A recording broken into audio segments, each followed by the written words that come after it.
السلام علیکم ورحمۃ اللہ۔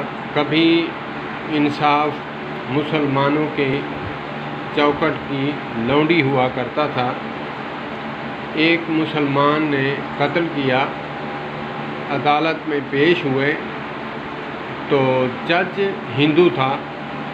اس نے کہا کہ اس قاتل کے باپ کو بلاؤ۔ اس کو بلایا گیا، وہ آیا، اس سے پوچھا کہ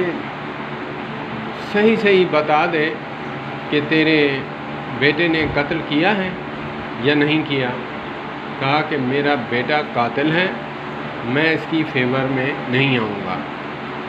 تو اسی وقت اپنی چیئر پہ بیٹھے ہوئے جج نے نعرہ لگایا، ہندو نے کہا کہ مسلمان ہار گئے، اسلام جیت گیا۔ تو میں اسی خوشی میں اس کو بری کرتا ہوں۔ اللہ پاک ہمیں سچ بولنے کی توفیق عطا فرمائے اور اولاد کے پیچھے ایمان خراب کرنے سے اللہ پاک ہمیں بچائے۔